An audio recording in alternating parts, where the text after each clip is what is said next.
நிச்சயமா எதிர்காலத்துல ஏஐ மனிதனா மாறப் போறதில்ல. ரீசென்ட்டா தமிழ்நாடு சட்டசபையில தாக்கல் பண்ண பட்ஜெட்ல இருந்தும் ஏஐக்கு அவங்க எந்த அளவுக்கு முக்கியத்துவம் குடுக்குறாங்கன்றத நல்லாவே புரிஞ்சிருந்திருப்பீங்க. தமிழ் பிசினஸ் சேனல்லயே முதல் முறையா அபிய பத்தி நாம தான் பேச இருக்கோம். நம்ம எல்லாருக்கும் எல்எல்எம்னா என்னன்னு தெரியும். எல்பிஎம்னா என்னன்னு தெரியுமா? ஒரு வெப்சைட்ல இத எப்படி பண்ண முடியும்னு கேட்டீங்கன்னா, கட்டாயமா முடியும். அதுக்கு பேரு தான் டிஜிட்டல் பாடி லாங்குவேஜ். இது ஃபியூச்சர் டெக்னாலஜி கிடையாது. சயின்ஸ் ஃபிக்ஷன் ஸ்டோரியும் கிடையாது. டேட்டாவை வச்சிருக்கிற கம்பெனி இருக்கும். ஆனா ஹியூமனோட பிஹேவியரை டேட்டாவா வச்சிருக்கிற கம்பெனி தான் நாளைக்கு உலகத்தையே வழி நடத்த போற கம்பெனியா இருக்கும்.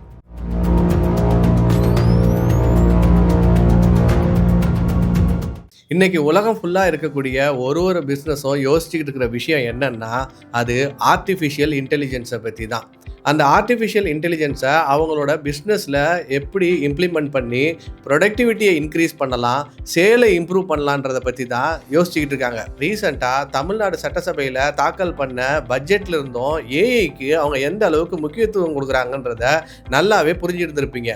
இன்னைக்கு பிஸ்னஸில் ஏஐன்றது ஒரு தவிர்க்க முடியாத இடத்த பிடிக்க ஆரம்பிச்சிருச்சுன்னு தான் சொல்லணும். ஆனால் இங்கே ஒரு கேள்வி, இன்னைக்கு இருக்கிற ஏஐ கிட்ட நீங்கள் உங்கள் கஸ்டமரோடைய டீட்டெயில்ஸ், அவங்களுடைய ஃபோன் நம்பர், இமெயில் அட்ரஸ், அவங்க பேரை கேட்டிங்கன்னா அது உங்களுக்கு எடுத்து கொடுத்துரும். ஆனால் அதே ஏஐ கிட்ட நம்ம புதுசாக ஒரு ப்ராடக்டை இன்ட்ரடியூஸ் பண்ண போகிறோம். அந்த கஸ்டமர் நம்ம ப்ராடக்டை வாங்குவாரா இல்லை நம்ம காம்படிட்டர்கிட்டேருந்து வாங்குவாரான்னு நீங்கள் கேட்டிங்கன்னா அதால் பதில் சொல்ல முடியும்னு நினைக்கிறீங்களா? இல்லைங்கிறது தான் உண்மை.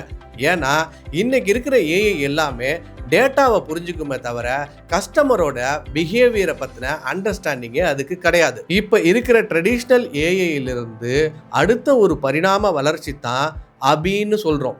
அந்த அபின்றது என்னன்னு கேட்டிங்கன்னா ஆர்டிஃபிஷியல் பிஹேவியரல் இன்டெலிஜென்ஸ். நான் இப்போ சொன்ன அந்த டேர்ம் அபின்றது உங்களுக்கு புதுசாக இருந்ததுன்னா நிச்சயமாக இந்த வீடியோவை தொடர்ந்து பாருங்கள்.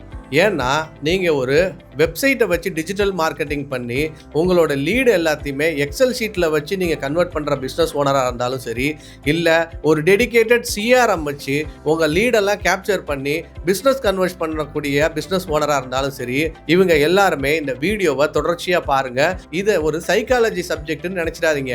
இது சைக்காலஜியே கிடையாது. இதுதான் ஃபியூச்சரில் பிஸ்னஸில் ஒரு பெரிய இம்பேக்டை கிரியேட் பண்ண காத்துட்டு இருக்கிற ஏஐயோட அடுத்த பரிணாம வளர்ச்சி. இதை ஒவ்வொரு பிஸ்னஸ் ஓனரும் கட்டாயமாக தெரிஞ்சுக்கிறதுன்றது ரொம்பவே அவசியம். ஏன்னா இது நாள் வரைக்கும் நம்ம இமெயில் அட்ரஸ், ஃபோன் நம்பர் இருந்தாலே போதும், நம்ம ஒரு கஸ்டமரை கன்வெர்ட் பண்ணிடுவோம்னு நினச்சிட்டு இருக்கோம். ஆனால் அதுதான் கிடையாது. ஃபியூச்சரில் எந்த கம்பெனி கிட்ட கஸ்டமரோடைய பிஹேவியர் பேட்டர்னை டேட்டாவாக வச்சுருக்காங்களோ அவங்க தான் மார்க்கெட் லீடர்ஸாகவே மாற போகிறாங்க. தமிழ் பிஸ்னஸ் சேனல்லையே முதல் முறையாக அபியை பற்றி நாம தான் பேச இருக்கோம். ஆர்டிஃபிஷியல் பிஹேவியரல் இன்டெலிஜென்ஸோடைய இம்பேக்டை பற்றி பேச இருக்கோம். அது பிஸ்னஸில் என்ன மாதிரியான தாக்கத்தை கிரியேட் பண்ண போகுது, ஏஐயோட அடுத்த ரெவல்யூஷனாக அது எப்படி வளரப்போகுதுன்றதை பற்றி தான் நம்ம இன்றைக்கி பார்க்க போகிறோம். ஆர்டிஃபிஷியல் பிஹேவியரல் இன்டெலிஜென்ஸ்னால் என்னன்றத ஒரு சில சிம்பிள் உதாரணங்கள் மூலமாக முதல்ல தெளிவாக புரிஞ்சுப்போம். நம்மளோட மொபைல் ஃபோனை சேஞ்ச் பண்ணணும்னு நம்ம நினைக்கிறோம். அப்போ என்ன பண்ணுவோம்? கூகுளில் போய் ஒரு பெஸ்ட்டு ஐஃபோன் மாடல் என்ன இருக்குது லேட்டஸ்ட்டுன்னு சர்ச் பண்ணுவோம். அதோட பேட்ரி லைஃப்பை பற்றி பார்ப்போம். அப்புறம் அதுக்கு எப்படி ரிவ்யூஸ் வந்திருக்குன்றதையும் செக் பண்ணி பார்ப்போம். நேராக ஃப்ளிப்கார்ட்டில் போய் அதோட ப்ரைஸை கம்பேர் பண்ணுவோம். அதுக்கப்புறம் அமேசானில் போய் அதுக்கு காம்படிஷனாக என்னென்ன ப்ராடக்ட் இருக்குன்றதை பார்ப்போம். ஆனால் இந்த அனாலிசிஸ்லாம் பண்ண அந்த நாளைக்கு நம்ம எந்த ஒரு டெசிஷனுமே எடுக்காமல் அந்த அனாலிசிஸோட வெளியில் வந்துடுறோம். ஆனால் அதே இடத்துல அபி இருந்து உங்களை வாட்ச் பண்ணியிருந்தா அது கரெக்டாக என்ன சொல்லுன்னா, இந்த பர்டிகுலர் கஸ்டமர் இன்னையிலிருந்து அடுத்த 7 நாளுக்குள்ளார இந்த மொபைல் ஃபோனை வாங்குறதுக்கான ப்ராபபிலிட்டி 92% இருக்குன்றத அந்த சேல்ஸ் டீமுக்கு இன்சைட்டாக கொடுத்துரும். அப்புறம் என்ன நடக்கும் தெரியுமா? நீங்கள் அதை க்ளோஸ் பண்ணிவிட்டு திரும்ப லாகின் பண்ணி ப்ரௌசரில் பார்த்தாலும் சரி, இல்லை ஃபோனில் பார்த்தாலும் சரி, எல்லா இடத்துலையுமே நீங்கள் பார்த்த மொபைல் ஃபோனோடைய ரெக்கமெண்டேஷனு, டிஸ்கவுண்ட்ஸு, ஆஃபர்ஸு, இதை பற்றின இன்ஃபர்மேஷன் மட்டும்தான் வரும். நம்ம என்ன நினைக்கிறோன்னா ஏஐ நம்மளோட மைண்டை ரீட் பண்ணிகிட்டு இருக்குன்னு. ஆனால் ஆக்சுவலாக நடக்கிறது என்னன்னு கேட்டிங்கன்னா, ஏஐ உங்களுடைய பிஹேவியர் பேட்டர்னை தான் ரீட் பண்ணிக்கிட்டு இருக்கு. இதை ஒரு சேல்ஸ் மீட்டிங் பாயிண்ட் ஆஃப் வியூவில் இருந்து பார்ப்போம், அபி எப்படி ஒர்க் பண்ணோன்னு. இப்போது ஒரு உதாரணத்துக்கு உங்கள் கம்பெனியோடைய ப்ராடக்ட்டை பற்றி அஸ் அ சேல்ஸ் பர்சனாக நீங்கள் ஒரு ப்ராஸ்பெக்ட் கிட்ட எக்ஸ்பிளைன் பண்ணியிருக்கீங்க. உங்கள் ப்ராடக்ட்டை பற்றி எல்லா இன்ஃபர்மேஷனையும் தெரிஞ்சுட்டு வெரி இம்ப்ரெசிவ்னு சொல்லிட்டு நிச்சயமாக நான் உங்களுக்கு கால் பண்ணுறேன்னு சொல்கிறாரு. உங்களுக்கு என்ன தோணும்? அந்த ப்ராஸ்பெக்ட் கட்டாயமாக நம்ம ப்ராடக்ட்டில் இம்ப்ரெஸ் ஆகிட்டார், நிச்சயமாக கால் பண்ணுவாருன்னு நீங்கள் நினச்சிட்டு வந்துடுவீங்க. ஆனால் அதே இடத்துல அபி இருந்ததுன்னா அவர் சொன்ன அந்த சென்டென்ஸை மட்டும் பார்க்காம அவருடைய பையிங் பிஹேவியரல் பேட்டர்னை அனலைசிஸ் பண்ணி இதுக்கு முன்னாடி அவர் நம்ம அந்த ப்ராடக்டை பார்த்துருக்காரா, இதே மாதிரியான சிமிலர் ப்ராடக்ட் நம்மள்டேருந்து வாங்கியிருக்காரா, அவர் டெசிஷன் எடுக்க எவ்வளோ டைம் எடுத்தார், இது எல்லா பேட்டர்னையும் அனலைசிஸ் பண்ணி நீங்கள் பார்த்துட்டு வந்த கஸ்டமர் இந்த ப்ராடக்டை வாங்குறதுக்கு வெறும் 5% தான் ப்ராபபிலிட்டி இருக்குன்ற ரியாலிட்டியை உங்களுக்கு ப்ரிடிக்ட் பண்ணி சொல்லிடும். இதை ஒரு ஹாஸ்பிட்டல் இல்லைன்னா ஒரு கிளினிக் சினாரியோலையும் பார்ப்போம். ஒரு பேஷண்ட்டை டாக்டர்கிட்ட கன்சல்டிங் வந்து டேப்லெட்ஸ் வாங்கிட்டு போயிருக்காரு. ஆனால் அந்த டேப்லெட்டை டயத்துக்கு போட மாட்டுறாரு. நெக்ஸ்ட்டு வரக்கூடிய அப்பாயின்மெண்ட்டுக்கு டயத்துக்கு வராமல் மிஸ்ஸும் பண்ணிடுறாரு. இதனால் அவரோட சுகர் லெவல் ஃப்ளக்சுவேட் ஆகிருக்கு. ஆனால் இந்த பிஹேவியரல் பேட்டர்னெல்லாம் அபிக்கு தெரிஞ்சிருந்தா அது அந்த கன்சல்டேஷன் கொடுக்குற டாக்டருக்கு ஈஸியாக ப்ரிடிக்ட் பண்ணி வந்த பேஷண்ட்டை இன்னும் சில நாட்கள்லேயே இந்த ட்ரீட்மெண்ட்டை பாதியில் நிறுத்த போகிறாருன்ற வார்னிங்கை ப்ரிடிக்ட் பண்ணி அவருக்கு சொல்லிடும். அப்போ அந்த டாக்டர் என்ன பண்ணுவார்? முன்னெச்சரிக்கையாக அந்த பேஷண்ட்டு கம்ப்ளீட் ட்ரீட்மெண்ட்டுக்கு வர வரைக்கும் அவர் அழகாக ஃபாலோ பண்ணி அவருக்கு தேவையான ட்ரீட்மெண்ட்டை ஈஸியாக கொடுத்துட முடியும்.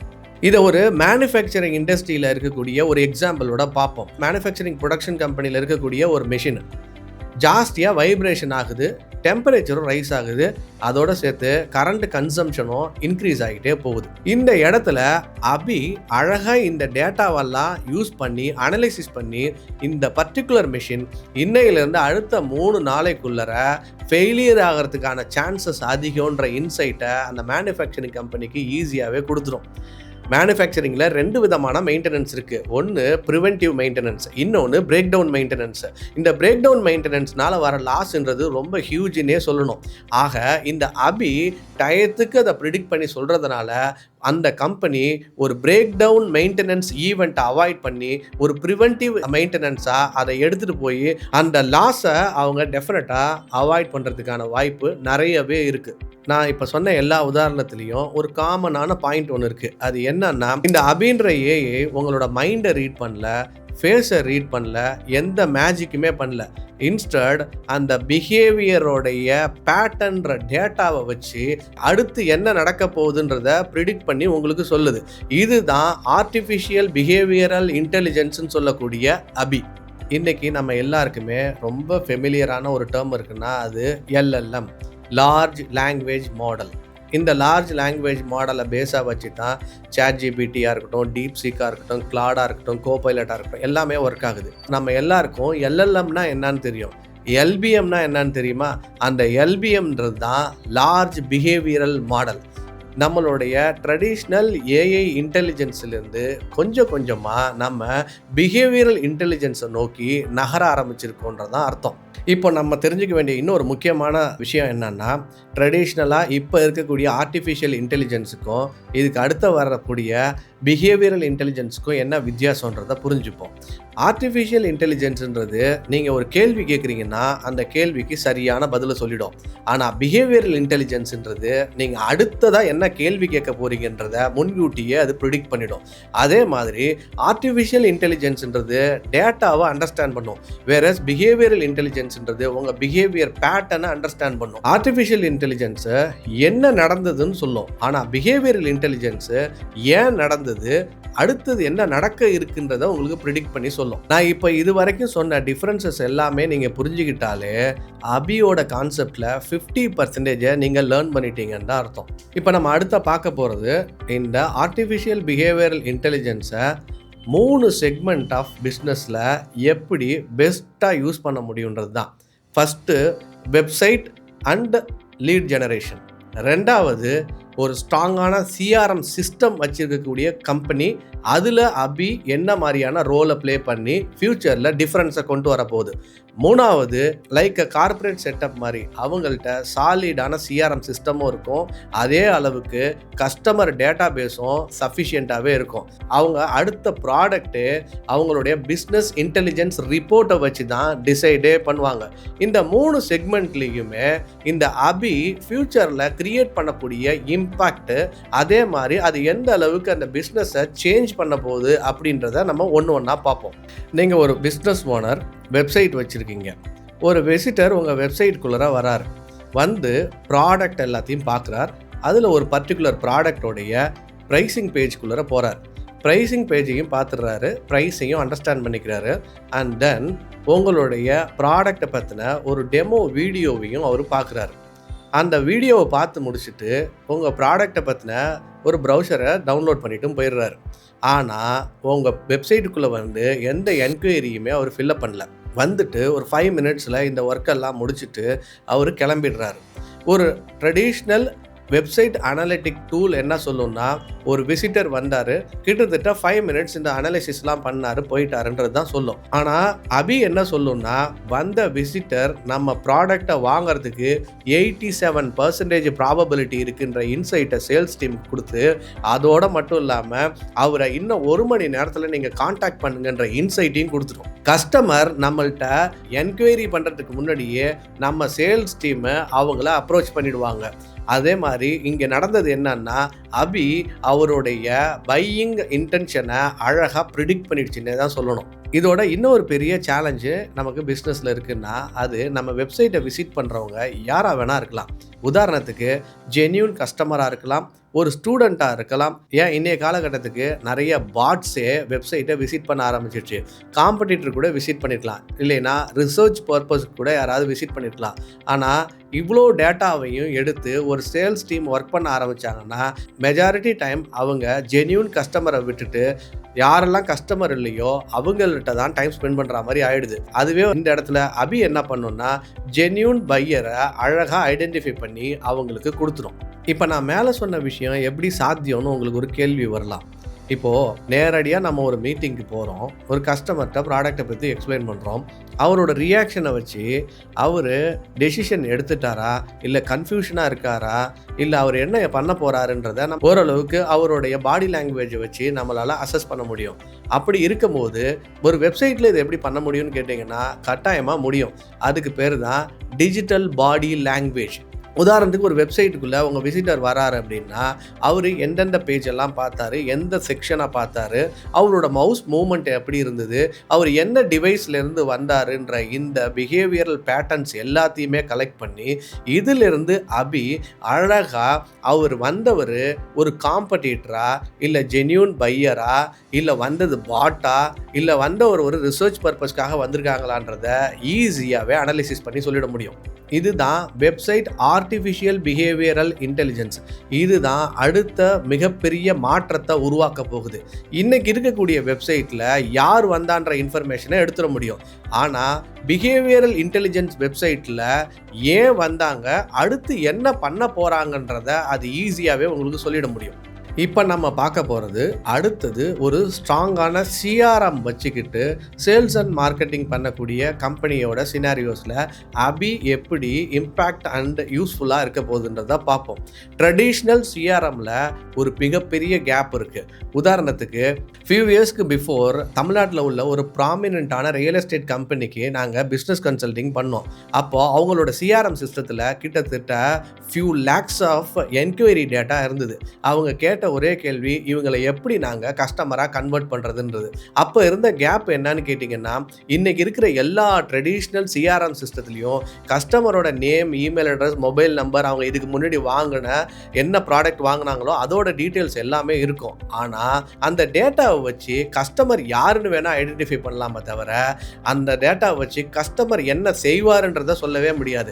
ஏன்னு கேட்டால் இப்போ இருக்கிற எந்த சிஆர்எம் சிஸ்டமும் கஸ்டமரோடைய பிஹேவியர் பேட்டர்ன் பேட்டர்னை ரெக்கார்ட் பண்ணுறதே கிடையாது.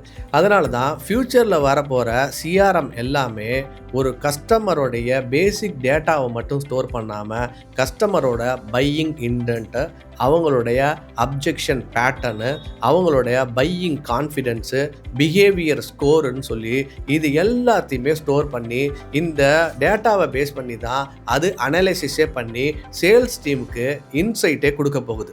ஃப்யூச்சரில் உள்ள சிஆர்எம்மில் அபின்ற ஒரு லேயரே ஃபார்ம் ஆகிறதுக்கான வாய்ப்பு இருக்குது. அது என்ன பண்ணுன்னா, நீங்கள் கஸ்டமரோட இன்ட்ராக்ட் பண்ண ஒரு டேட்டாவையும், உதாரணத்துக்கு அவரோட மெயிலில் இன்ட்ராக்ட் பண்ண டேட்டா, வாட்ஸ்அப்பில் இன்ட்ராக்ட் பண்ண டேட்டா, அவர் உங்கள் காலில் பேசின டேட்டா அண்ட் வெப்சைட்டுக்கு வந்த டேட்டா, இது எல்லாத்தையுமே அந்த இன்ஜினுக்கு கொடுத்தா அது அந்த டேட்டாவில் உள்ள பிஹேவியர் பேட்டர்னை அண்டர்ஸ்டாண்ட் பண்ணி அதிலிருந்து சேல்ஸ் டீமுக்கு ஒரு ப்ரிடிக்ஷனும் அந்த கஸ்டமருக்கான ஸ்கோரையும் கொடுத்து ரெக்கமெண்டேஷன் அண்ட் இன்சைட்டையும் சேர்த்து அந்த சேல்ஸ் டீமுக்கு கொடுத்துட முடியும். ஒரு கஸ்டமர் என்ன கேட்குறாருன்னா, எனக்கு ஜிஎஸ்டி இன்வாய்ஸ் கிடைக்குமான்னு கேட்குறாரு. இன்னொரு கஸ்டமர் இந்த ப்ராடக்டை எஸ்ஏபியோட இன்டெகிரேட் பண்ண முடியுமான்னு கேட்குறாரு. இந்த மொதல் கஸ்டமர் கம்ப்ளைண்ட்ஸை மட்டும்தான் செக் பண்ணார். ஸோ அவரோட பையிங் இன்டென்ட் வந்து வெறும் 32% தான். வேறஸ் அந்த செகண்ட் கஸ்டமர் கேட்டது எஸ்ஏபியோட இன்டெகிரேட் பண்ண முடியுமான்னு. அப்போ நம்ம அபி அவருக்கு 91% ஸ்கோர் கொடுத்து சேல்ஸ் டீமை உடனே என்கேஜ் பண்ணுங்கன்னு சொல்லும். இந்த இடத்துல சேம் டேட்டா தான், ஆனால் இன்டெலிஜென்ஸ் தான் வேற. ட்ரெடிஷ்னல் சிஆர்எம் 2 என்கொயரிஸ்ன்னு சொல்லும். அபி யூஸ் பண்ணுற சிஆர்எம் அதில் ஒருத்தரை யூனிக்காக ஐடென்டிஃபை பண்ணி அவர் பொட்டன்ஷியல் கஸ்டமர்ன்ற இன்சைட்டை சேல்ஸ் டீமுக்கே கொடுத்துரும். அப்போ நம்மளுடைய ஃபியூச்சர் சிஆர்எம் சிஸ்டம்ன்றது வெறும் கஸ்டமர் ரிலேஷன்ஷிப் மேனேஜ்மெண்ட்டாக இல்லாமல் கஸ்டமர் பிஹேவியரல் இன்டெலிஜென்ஸாகவே மாறிடும் தான் சொல்லணும். இப்போ மூணாவதாக நம்ம பிஸ்னஸ் இன்டெலிஜென்ஸில் ரிப்போர்ட்டிங் அண்ட் டேஷ்போர்டிங்கில் அபி என்ன மாதிரியான இம்பேக்ட் அண்டு எப்படி அதை யூஸ் பண்ணலான்றதை பார்ப்போம். உதாரணத்துக்கு உங்கள் ஆர்கனைசேஷனுக்கு ஒரு கேபிஐ டேஷ்போர்டு இருக்குன்னு வச்சுக்கோங்க. ஒரு மேனேஜர் அதில் லாகின் பண்ணுறாரு. அவர் என்ன இன்ஃபர்மேஷன் பார்க்குறாருன்னா, அந்த டேஷ்போர்டில் 5000 விசிட்டர்ஸ் வந்திருக்காங்க, அதில் 220 லீடு வந்திருக்கு. அந்த லீட்லேருந்து 35 பேர் நமக்கு சேலாக கன்வெர்ட் ஆகியிருக்காங்க. அதோட கூட நம்மளோட பவுன்ஸ் ரேட் வந்து 42%ன்னு காட்டுது. இப்போ இந்த மேனேஜர் என்ன புரிஞ்சுப்பாருன்னா, என்ன நடந்ததுன்றதை அது காட்டிடுச்சு. அதே டேஷ்போர்டில் ஏன் நடந்ததுன்ற இன்ஃபர்மேஷன் இருக்குமா அப்படின்னு கேட்டிங்கன்னா 100% இருக்காது. அப்போ நம்மளோட அபி டேஷ்போர்டு எப்படி இருக்குன்னா, 32% ஆஃப் த விசிட்டர்ஸ் நம்மளோட ப்ரைஸிங்கை மட்டும்தான் செக் பண்ணியிருக்காங்கன்றதை ஈஸியாக சொல்லிடும். அதில் 21% ஆஃப் த பீப்புள் நம்மளோட சொல்யூஷனை அவங்க சொல்யூஷனில் எப்படி இன்டெகிரேட் பண்ணுறதுன்றதை பற்றி கேட்டிருக்காங்கன்றதை ஈஸியாகவும் சொல்லிடும். அதோட ரொம்ப முக்கியமாக 18% of the people existing customer, அதில் 17% of the people just browsing பண்ண வந்தாங்கன்ற இந்த டேட்டாவை பேஸ் பண்ண பிஸ்னஸ் இன்சைட்டோட அந்த டேஷ்போர்டை ப்ரெசென்ட் பண்ணும். இன்றைக்கி இருக்கக்கூடிய டேஷ்போர்டில் டேட்டா டேபிள் இருக்கும், சார்ட் இருக்கும், கிராஃப் இருக்கும். ஆனால் அந்த டேட்டாவெல்லாம் யூஸ் பண்ணி நம்ம தான் ஒரு டெசிஷன் எடுக்கணும். ஆனால் அபி யூஸ் பண்ணக்கூடிய பிஸ்னஸ் இன்டெலிஜென்ஸ் ரிப்போர்ட்டும் டேஷ்போர்டும் அதுவே நமக்கு பிஸ்னஸ் பற்றின இன்சைட்டையும் கொடுத்துட்டு அதுவே சஜஷனையும் சேர்த்து கொடுத்துரும். இப்போ நம்ம இது வரைக்கும் பிஸ்னஸில் ஆர்டிஃபிஷியல் பிஹேவியரல் இன்டெலிஜென்ஸை வெப்சைட்டில், நம்மளோட சிஆர்எம் சிஸ்டத்தில், நம்மளோட business intelligence KPI dashboard and ரிப்போர்ட்ஸில் எப்படி இம்ப்ளிமெண்ட் பண்ணால் யூஸ்ஃபுல்லாக இருக்குன்றதை பார்த்தோம். இதே விஷயத்தை எங்களோட சொல்யூஷனில் நாங்கள் எப்படி இம்ப்ளிமெண்ட் பண்ணியிருக்கோம், அது எப்படி பிஸ்னஸுக்கு யூஸ்ஃபுல்லாக இருக்குன்றதை இப்போ பார்ப்போம். எங்கள்கிட்ட 2 ப்ராடக்ட் இருக்குது. ஒன்று வாக்கியம்.ai, இன்னொன்று மை ஏஐ கார்டு. இது ரெண்டுத்துலேயுமே அபியோட ஒரு ஃப்ளேவரை நாங்கள் இன்டெகிரேட் பண்ணியிருக்கோம். நம்மளோட வாக்கியம் ஏஐன்ற வெப்சைட் ஏஜென்ட்டை உங்கள் வெப்சைட் வரக்கூடிய விசிட்டரோட என்கேஜ் பண்ணோம். அந்த விசிட்டர் ஸ்க்ரால் பண்ணால் அவங்களோட திரும்ப என்கேஜ் பண்ணி என்கிட்ட கேள், நான் உனக்கு இன்ஃபர்மேஷன் சொல்கிறேன்னு இன்னொரு லெவல் ஆஃப் என்கேஜ்மெண்ட்டையும் கொடுக்கும். ஒருவேளை அந்த கஸ்டமர் நம்மளோட ஏஐ ஏஜென்ட்டோட என்கேஜ் ஆகி கொஷின்ஸ் கேட்கும்போது அந்த கொஷின்ஸ் அதில் உள்ள பிஹேவியர் அண்ட் பேட்டர்ன்ஸை அனலைசிஸ் பண்ணி அவங்க கேட்ட கேள்வியிலிருந்து அந்த லீடுக்கான ஸ்கோரிங் கொடுக்கும். அவங்க கோல்டா, வார்மா, ஹாட்டா, அதுக்கு என்ன லீட் ஸ்கோரிங், அந்த கேள்வியில் உள்ள இருக்கக்கூடிய பேட்டர்ன்ஸ் என்ன, அவங்க பையிங் இன்டென்ட் என்ன, இந்த கம்ப்ளீட் அனலைசிஸை ஒரு லீடு இன்டெலிஜென்ஸ்ன்ற ஃபங்க்ஷனாலிட்டியில் ஒரு ஃப்ளேவர் ஆஃப் அபியை இன்ட்ரடியூஸ் பண்ணியிருக்கோம். அதே மாதிரி எங்களோட மை ஏஐ கார்டுலேயுமே வெரி சிமிலர் ஃபங்க்ஷனாலிட்டியை நாங்கள் இம்ப்ளிமெண்ட் பண்ணியிருக்கோம். அங்கேயுமே வாய்ஸ் ஓவர் ஏஜென்ட் மூலமாக கேட்கக்கூடிய கேள்வி, அதுக்கு சொல்லக்கூடிய பதில், இதோடைய பிஹேவியர் அனலைசிஸ் எல்லாத்தையுமே அதே மாதிரியான ஒரு லீடு இன்டெலிஜென்ஸ்ன்ற ஃபங்க்ஷனாலிட்டியில் அபியோட ஃப்ளேவரை இன்ட்ரடியூஸ் பண்ணி உங்களுக்கு லீடு ஸ்கோரிங்கும் லீடு ரெக்கமெண்டேஷனும் அந்த கஸ்டமரை எப்படி ஃபாலோ பண்ணுன்றதும் நாங்கள் இன்ட்ரடியூஸ் பண்ணியிருக்கோம். இந்த 2 சொல்யூஷனுமே நீங்கள் உங்கள் பிஸ்னஸில் இம்ப்ளிமெண்ட் பண்ண முடியும். ஒரு சொல்யூஷனை வெப்சைட் இருக்கக்கூடிய பிஸ்னஸ்க்கு, இன்னொரு சொல்யூஷன் வெப்சைட் இல்லாத பிஸ்னஸ்க்கு அண்ட் நெட்வொர்க்கிங்கில் ஆக்டிவாக இருக்கக்கூடிய பிஸ்னஸ் ஓனர்ஸ் அண்ட் ஃபவுண்டர்ஸ்க்கு மட்டுமே யூஸ் பண்ணக்கூடியது தான் எங்களோட மை ஏஐ கார்டு. இது 2த்துலேயுமே நாங்கள் அபியோட ஃப்ளேவரை ரொம்ப சக்ஸஸ்ஃபுல்லாகவே இம்ப்ளிமெண்ட் பண்ணி நிறைய கஸ்டமர்ஸ்க்கு அதை எஃபிஷியண்ட்டாக யூஸ் பண்ணிக்கிட்டும் இருக்காங்க. இப்போ இது வரைக்கும் நான் சொன்ன கான்செப்டை நீங்கள் பார்த்துருந்தீங்கன்னா, இது ஃப்யூச்சரில் வரக்கூடிய டெக்னாலஜி மாதிரி இருக்கே அப்படின்னு உங்களுக்கு ஒரு கொஷின் வந்திருக்கும். இது அப்படி கிடையாது. இன்றைக்குமே நிறைய கார்ப்பரேட் கம்பெனிஸு அவங்களுடைய ப்ராடக்டில் இதை யூஸ் பண்ணிக்கிட்டு தான் இருக்காங்க. உதாரணத்துக்கு, ஒரு சப்போர்ட் டிக்கெட் ரைஸ் பண்ணணும். ஒரு கஸ்டமர் போர்ட்டலுக்குள்ளே போகிறீங்க. அந்த போர்ட்டல் ஓப்பன் ஆகிடுச்சு. ஆனால் கிரியேட் சப்போர்ட் டிக்கெட்டுன்ற பட்டனை கிளிக் பண்ணும்போது அந்த பேஜ் ஓப்பன் ஆகலை. நீங்கள் என்ன பண்ணுவீங்க? திரும்பவும் அதை கிளிக் பண்ணுவீங்க. அப்போது ஈஸியாக அந்த இடத்துல நீங்கள் ஃப்ரஸ்ட்ரேஷனில் இருக்கீங்கன்றதை கண்டுபிடிச்சிட முடியும். இன்னொரு யூசரு வெப்சைட்டுக்குள்ளே வராரு, ப்ராடக்ட்டை பார்க்குறாரு, ப்ரைஸிங் போகிறாரு, டக்குன்னு ஃப்ரீக்வெண்ட்லி ஆஸ்க்ட் கொஷின்குள்ளார போகிறாரு. அப்போ என்ன அர்த்தம்? அவர் கன்ஃபியூஷனில் இருக்காருன்னு அர்த்தம். இந்த டேட்டா எல்லாத்தையுமே குவாண்டம் மெட்ரிக்ன்ற கம்பெனி அவங்களுடைய ப்ராடக்டில் ரொம்ப எஃபிஷியண்ட்டாகவே கலெக்ட் பண்ணி யூஸ் பண்ணிகிட்டு இருக்காங்க. இப்போ இன்னொரு எக்ஸாம்பிள் பார்ப்போம். ஒரு வெப்சைட்டுக்குள்ளே மொத்தம் 3 டிஃப்ரெண்ட் இண்டஸ்ட்ரியிலேருந்து விசிட்டர்ஸ் வராங்க. ஒன்று மேனுஃபேக்சரிங் இண்டஸ்ட்ரி, இன்னொன்று ஹாஸ்பிட்டல், இன்னொன்று ஸ்கூல்லேருந்து வராங்க. ஆனால் ஒரு இண்டஸ்ட்ரிக்கு ஏற்ற மாதிரி உங்களோட லேண்டிங் பேஜு, உங்களுடைய ப்ராடக்ட் செக்ஷனு, ப்ரைஸிங் செக்ஷனு, அதுக்கப்புறம் இருக்கக்கூடிய ஃபர்தர் ஃப்ரீக்வெண்ட்லி ஆஸ்க்ட் கொஷின் மாறும் அப்படின்னா உங்களால் நம்ப முடியுமா? இப்போ இந்த மாதிரியான டெக்னிக் எல்லாமே நிறைய கம்பெனிஸு இன்றைக்குமே யூஸ் பண்ணிக்கிட்டு தான் இருக்காங்க. உதாரணத்துக்கு சொல்லணுன்னா adapt, target, Optimizely, Mutiny, demand base, 6 sense, இந்த மாதிரியான கம்பெனிஸ் எல்லாமே ஏற்கனவே கஸ்டமர் எந்த செக்மெண்ட்லேருந்து வராங்களோ அவங்களுக்கு ஏற்ற மாதிரி டேட்டாவை ப்ரெசென்ட் பண்ணுற கான்செப்டில் யூஸ் பண்ண ஆரம்பிச்சிருக்காங்க. அதெல்லாம் எஃபிஷியண்ட்டாக யூஸ் பண்ணிக்கிட்டு தான் இருக்காங்க. அசிஸ்லின்ற company psychology, genomics, digital behaviour, இந்த 3த்தையும் கம்பைன் பண்ணி டிஜிட்டல் ஹியூமனை உருவாக்க முயற்சி பண்ணிட்டு இருக்கிறாங்க. அபின்றது வெறும் ஒரு டெக்னாலஜி கிடையாது. ஆஸ்திரேலியாவில் இருக்கக்கூடிய ஆண்ட்ரோமீடா ரோபோட்டிக்ஸ்ன்ற ஒரு கம்பெனி அபின்ற ஒரு ரோபோட்டை உருவாக்கியிருக்காங்க.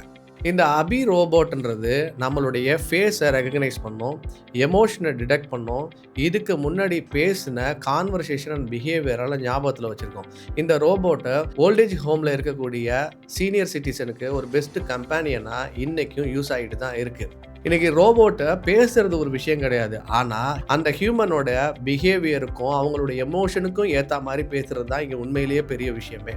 நம்ம இன்னொரு உதாரணமும் பார்க்கோம். நமக்கு எல்லாம் தெரிஞ்ச அமேசான் இ-காமர்ஸ் போர்ட்டல் இருக்குது. அந்த அமேசானில் ஒர்க் பண்ண சில இன்ஜினியர்ஸ் சேர்ந்து ப்ரிமிட்டிவ் லேப் அப்படின்னு சொல்லிட்டு ஒரு புது கம்பெனியை ஸ்டார்ட் பண்ணாங்க. அதோட பர்பஸ் என்னன்னு கேட்டிங்கன்னா, ஹியூமனை மாதிரியே ஏஐ கிரியேட் பண்ணி ஹியூமன்ஸ் எப்படி ஒரு புது ப்ராடக்டை அவங்களுடைய இ-காமர்ஸ் சைட்டில் ஆட் பண்ணால் பிஹேவ் பண்ணுவாங்க அப்படின்றத கம்ப்ளீட்டாக சிமுலேட் பண்ணி அதை பேஸ் பண்ணி அந்த ப்ராடக்டோட சக்ஸஸை மெஷர் பண்ணி கொடுக்குறாங்க. இதை இன்றைக்கும் அவங்க ரொம்ப சக்ஸஸ்ஃபுல்லாக அவங்களோட பிஸ்னஸில் யூஸ் பண்ணிகிட்டு இருக்கிறாங்க. இப்போ நான் சொன்ன ரியல் டைம் எக்ஸாம்பிள் என்ன உங்களுக்கு நல்லாவே புரிஞ்சிருக்கும். இது ஃப்யூச்சர் டெக்னாலஜி கிடையாது, சயின்ஸ் ஃபிக்ஷன் ஸ்டோரியும் கிடையாது. இந்த ஆர்டிஃபிஷியல் பிஹேவியரல் இன்டெலிஜென்ஸை நிறைய கம்பெனிஸ் ஆல்ரெடி அவங்களுடைய பிஸ்னஸில் யூஸ் பண்ணிக்கிட்டு தான் இருக்காங்க. அபியோட ஃப்யூச்சர் எப்படின்னு கேட்டிங்கன்னா, இது ஆல்மோஸ்ட் இருக்கிற எல்லா செக்டார்லேயுமே அபியோட ப்ரெசன்ஸ் இருக்கும். உதாரணத்துக்கு ரீட்டைலில், ஹாஸ்பிட்டலில், எஜுகேஷனில், பேங்கிங்கில், இன்சூரன்ஸ்லன்னு சொல்லிக்கிட்டே போகலாம். இந்த எல்லா இடத்துலையுமே அபியை நிச்சயமாக அந்த பிஸ்னஸ் யூஸ் பண்ண தான் போகிறாங்க. சிம்பிளாக சொல்லணுன்னா, பிஸ்னஸ் நடக்கிற எல்லா இடத்துலையும் மனிதர்கள் இருப்பாங்க. இருப்பாங்க. மனிதர்கள் இருக்கிற எல்லா இடத்துலயும் எமோஷன் அண்ட் பிஹேவியர் இருக்கும்.